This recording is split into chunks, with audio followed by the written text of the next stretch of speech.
Hindi namin ginagawa sa mga ganyan. Anong ginagawa namin? We have to sit down. Eye to eye. Listening. Gusto mo ma-win ang heart ng anak mo? Humble yourself to your child. And then talk to them eye to eye.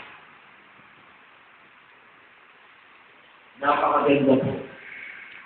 When you sit down, sasabihin mo sa anak, listen to me.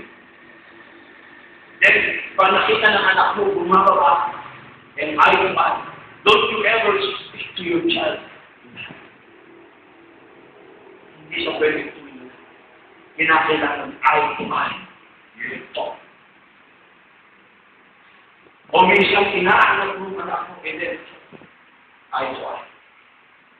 Kaya nga napaka-importante po sa isang parents na maintindihan niya. To bring them the fruit of the Lord. Bring yourself down if you want to teach them the truth. Kneel down. Fulfill your promise. Pag nangako ka sa anak mo, gawin mo. Amen? Amen. Ang hirap kasi ng mga parents pag nangako, hindi mo nagagawa. Ang laking bumubuo sa anak mo yan. Demonstrate the truth. Number 2, talk to them about the Lord. Amen? Don't talk to them about the church.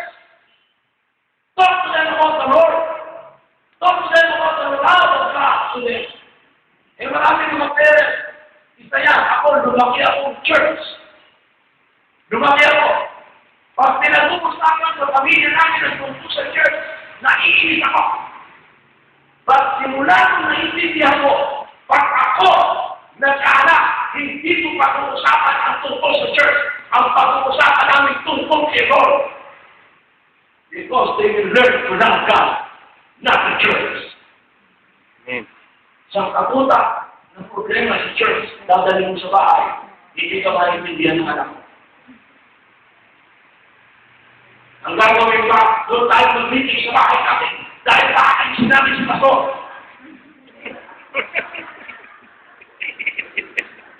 Siyempre, bahay mo kayo ito rin, chairman of the board, di ba? Pagdating sa bahay, ang hindi mga anak mo nakatitig, ganun pala, kaya simula ko yung ayaw ko na mag-pastor.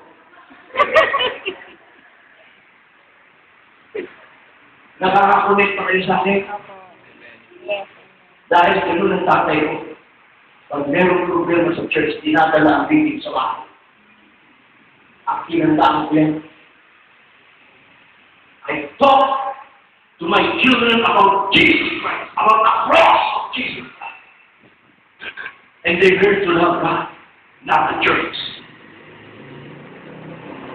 Because if they will learn to love God, they will start to love the church.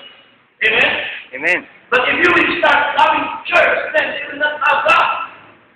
Because church are people. You must learn them what? Learn that God loves them so much. And then they will learn to love the church. Amen? Marami na kaya sabihin mo, kung meron mga elder dito, sabihin mo, huwag kang magdala ng meeting sa bahay. Sa church ka. Ano anak? Gusto mo ba mag-asawa ng pastor? Ay, tutong niya. Huwag kang mag-asawa ng pastor. Aba, kaya sinisipin ko. Hindi totoo yan. Sapagat ang pinakamasarap na buhay kayo ay pastor. At hindi kayo ulit.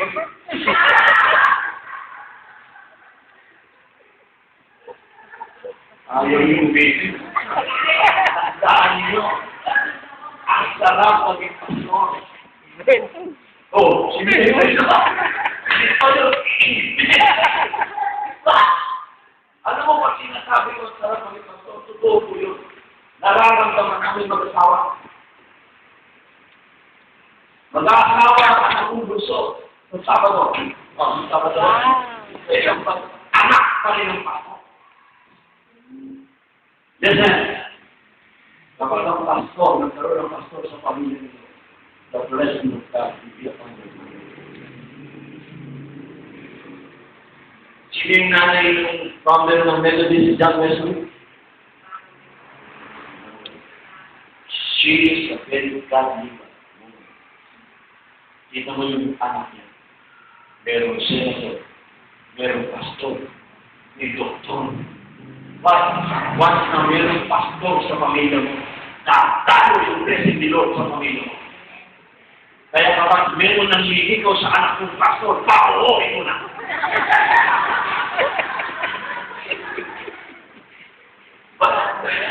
Huwag ako sa Jeffrey. Praise God. Hallelujah. Okay. Now, we talk them about that. And then ang pagkalaw ko rito, you train them to become a godly person. Ang sabi niya sa Proverbs chapter 22, alam niya, amen? Ang sabi sa Proverbs 22, palakihin mo anak niya, amen? To train them. Train us the child. Para sa paglaki nila, hindi nila kaya rin. Kalimutan. Isip-isip mo, isulat mo sa loob. Isulat mo sa puso para pag nila. Alam nila na mayroong Diyos na magmamahal. Amen? Gusto nyo ba mga anak ninyo, prosperous? Amen. Eh, ang ibig sabihin, akala nito kasi pag prosperous, mayaman. Iba po yung prosperous ha? Mayaman. Iba po yung masagana sa mayaman. Iba po yung prosperous sa wealthy. When God says you are prosperous, the triple blessing of God is upon you. Eh, yung iba pag sinabing prosperous, eh, kailangan niya, kailangan. Hindi. Pag sinabing prosperous, you are enjoying your health. 60 anyos ka na, wala kang maintenance, you are prosperous. Pangalawa, you are enjoying your spiritual life. Pangatlo, you are enjoying financial.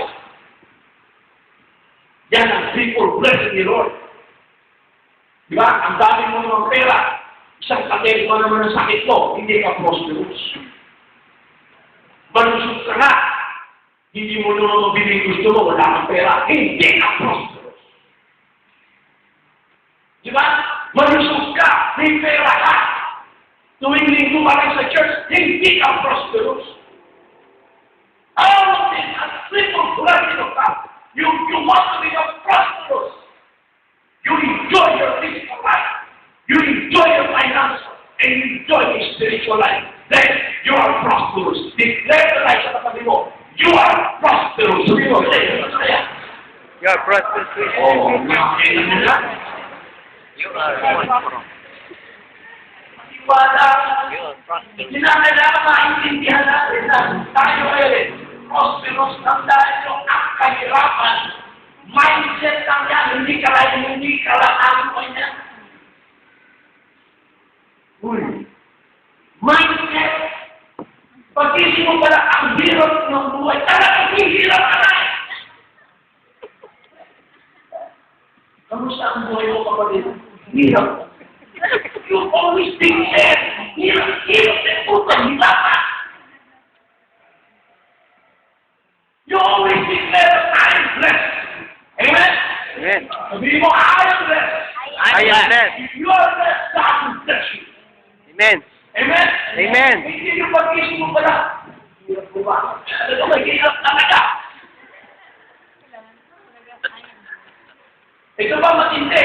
Nag-isip kanino kaya ako utang? Sa buhay mo.